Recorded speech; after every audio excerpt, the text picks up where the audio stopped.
Hollywood runs on dollars and audience demand, without which there can be no movies, and the backbone of pretty much every successful movie is a strong marketing campaign. But advertising films is no longer as simple as putting the lettering up at the cinema, getting a poster on the bus, or taking out a page in a magazine, as audiences since World War II have been adapting to a constantly evolving market that consistently seeks new approaches, integrates technological developments, and places innovation at the forefront of consumer activity. No matter what, good movie marketing is there to create a need in potential audiences and connect them with a film they might spend their hard-earned cash on. And before films ever get to the big screen, studios have already put a lot of time and money into promotion. Whether it's teasers, trailers, merchandise, billboards, websites, or other approaches, a creative knack is necessary to put bums on seats. Staged events, branded tie-ins, fake adverts, and suspicious popcorn buckets have all been used to create audiences and ensure packed houses, driving the hype and motivating us to see a movie whether we really want to or not. Bearing that in mind, and remember, no refunds, I'm Sean Ferrick for What Culture, and here are 10 creative ways movies got you to see them.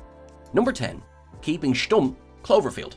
While the Blair Witch Project is the obvious go-to for major and majorly successful viral marketing campaigns, found-footage monster movie Cloverfield is an oft-overlooked contender. Those of us who are old enough to cop any of its in and outs of cinema marketing will remember how the film used a tight-lipped approach to build a campaign with teasers and cryptic information that drip-fed small details of the movie and whetted all of our appetites. The very first trailers for Cloverfield provided snippets of handheld recordings of a group of New Yorkers cutting between everyday revelry and vague glimpses of kaiju carnage in the streets of the Big Apple. Shockingly, and surely anathema to pretty much any marketing exec working today, this and other short trailers did not include the film's title, only the production details, producer, studio, etc. Instead, audiences were left to chase up the details online, as small details about the film were purposefully leaked to fuel internet user speculation and allow them to piece the details together on the run-up to a release that scored major box office success.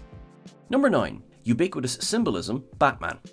Tim Burton's Caped Crusader got off to a flying start thanks not just to an iconic aesthetic and two killer performances from Michael Keaton and Jack Nicholson, but a clever mass marketing campaign that managed to inception the audience with bat symbolism long before they ever got in line at the cinema. While it may today seem second nature to have large cross-media consumer campaign preceding a big Hollywood movie, back in the late 80s things weren't as joined up, not least because of the diminished interconnectivity between studios, marketing firms, consumer companies, and other partners. As such, running any kind of hype train was a gargantuan task. Nonetheless, simplicity saved the day. The black and yellow bat symbol that Burton's Batman has emblazoned on his chest was the focal point of Batman's campaign. Straightforward, instantly recognizable, and easy for disparate agencies, regions, and brands to get right. In the run-up to the film's release, the symbol was found absolutely everywhere, with simple black and symbol Batman posters on bus stops, billboards, books, and every type of merchandise, toys, t-shirts, cereals, you name it. This so-called Batmania built an unparalleled hype for something audiences hadn't even seen yet, thereby ensuring they'd be kicking down the auditorium doors from day one.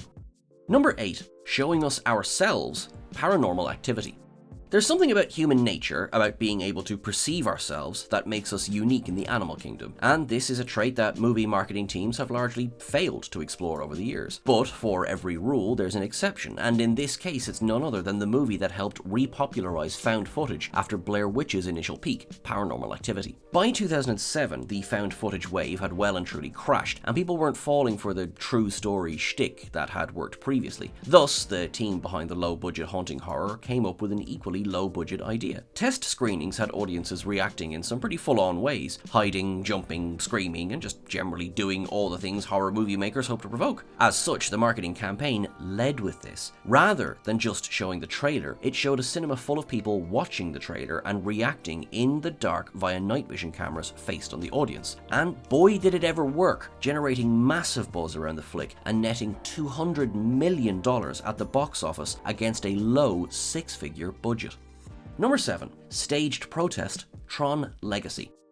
Between 1982's Tron and its 2010 sequel Tron Legacy, original protagonist, computer programmer, and video game icon Kevin Flynn went missing. Appropriately, for a film that involves leaving reality and entering a game world, this turn of events was marketed as a real-life mystery, transplanting various fictional elements from Tron into the real world. While there were several low-key ways the marketing team managed to achieve this, including launching a conspiracy website and making various in-universe games available to play, the big news came when they launched launched a live protest at a press conference where fans disrupted the event, insisting that Flynn was alive. The press conference, held at the Justin Herman Plaza in San Francisco, was for the fictional Encom software company and its executive creative consultant Alan Bradley. Fans stormed the event stage after Bradley was hustled off waving placards and chanting about conspiracies, before Sam Flynn, Kevin's in-universe son, was parachuted in and the event was shut down. While the fans were real, the whole thing was staged. This made local, regional and national news, achieving the kind of coverage that managed to penetrate the mainstream and attract a much broader audience than just the fans of the original movie.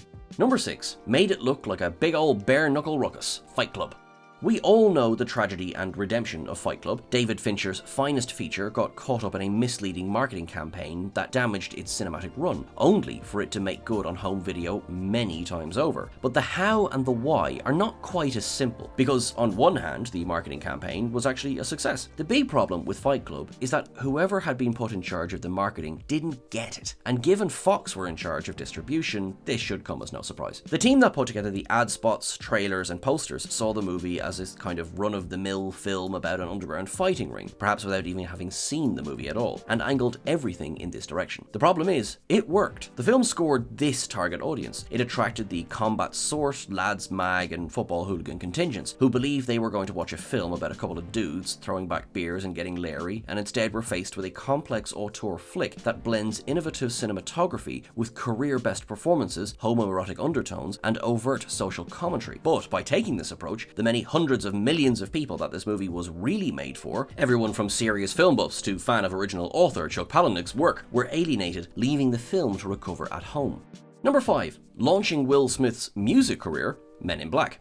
Men in Black may be a household name today, but back in the mid-90s it was still a fairly obscure Malibu Comics property that, despite the recent acquisition by Marvel, wasn't exactly doing big things. And while the film's adaptation stars Will Smith and Tommy Lee Jones had some mainstream draw from Smith's performance as one of the leads in Independence Day and Jones's turn as Two-Face in Batman Forever, this alone wasn't enough to sell the thing to skeptical audiences. How best then to reach a much wider audience if the studio didn't think posters, trailers and brand tie-ins were going to give them the audience numbers they were after? Music, of course. Banking on the star power and street cred Smith had built up with younger audiences from his time on the Fresh Prince TV show, he was commissioned to perform the film's soundtrack title track, Men in Black. Marking his solo debut single, the hip-hop track hit the top 10 charts with all major global markets in the run-up to the movie's release and went platinum within a matter of weeks, supported by a super cool music video that teased the film and got audiences intimately familiar with the property.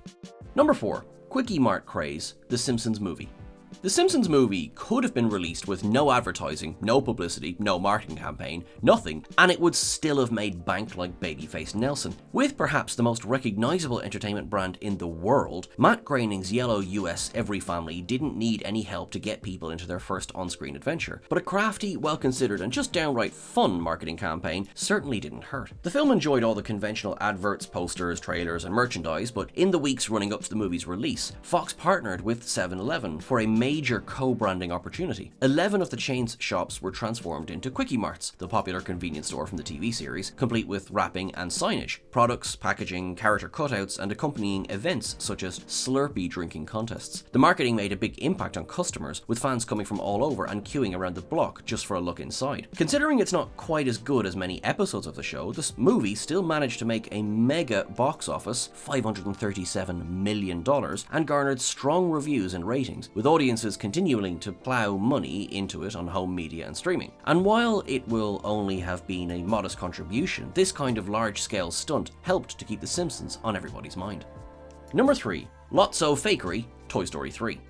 Much like The Simpsons, animated Disney Pixar flick Toy Story 3 was pretty much guaranteed to be a big box office earner, given the longevity of the first two films and their continued prevalence in Disney marketing, media, merchandise and attractions. Nonetheless, with a whole 11 years since the release of 1999's Toy Story 2, there needed to be at least a bit of attention put into figuring out how to capture the now adult original viewers and a whole new young audience at the same time. As a result, the Toy Story team sought to make full use of the kind of technology and connectivity that wasn't really there last time around. They created a YouTube channel under the name of Mr. Crazy Commercials, which for all intents and purposes looks like any other YouTuber. Onto this, they uploaded a series of grainy VHS quality 1980s toy commercials, engaging people's nostalgia while slipping a bit of creative marketing in under the door. The Trojan horse of viral campaigns, this ploy allowed the team to drop in their own fake advert for Lotso Huggin' Bear, a character from Toy Story 3 made to look like an authentic 80s ad. Needless to say, this drove fans wild when they discovered that it was a fake and were able to tie it into the upcoming film, instilling in them an incorrigible intrigue that helped drive the film's popularity with all age groups.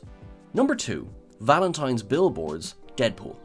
There was a nigh impenetrable mass of Deadpool marketing around the first film's release, building on long-time fan interest and general superhero hype, with some niche creative ideas that captured the spirit of the movie, introduced the character, and made everyone deeply curious about what was to come. And while any one example of this film's marketing would be worthy of this article, the most creative and amusing is surely the Valentine's prank approach. Opening over Valentine's Day weekend, Deadpool was intentionally pitched to clash with the typical romance flicks that permeate screens during this time. But rather than be just content for it to be an anti-Valentine movie, the movie's marketing team decided to go one step further. Taking full advantage of the typical Valentine's Day opportunities, the team managed to erect several prominent billboards in New York and LA that made the film look more like a classic Ryan Reynolds rom-com than a meta, gory, 15-rated anti-superhero movie. By marketing Deadpool as a romantic date movie, it provided access to a whole audience demographic who otherwise would have avoided the film like the plague, while also providing dedicated pool heads with the opportunity to trick their significant others into seeing what they wanted on the big day. Number 1. The Popcorn Bucket, Dune Part 2.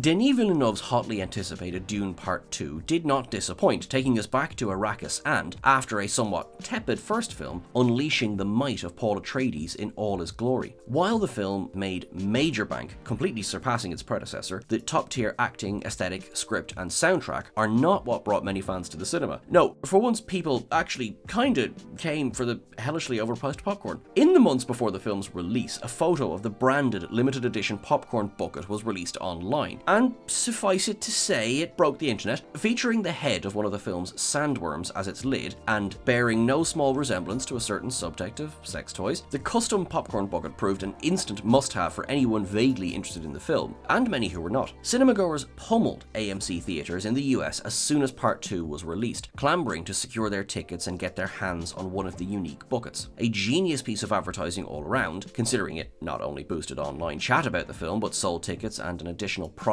in unison. This hideous popcorn bucket is now the creative marketing benchmark for the 2020s. Shudder to think what might come next, Deadpool and Wolverine.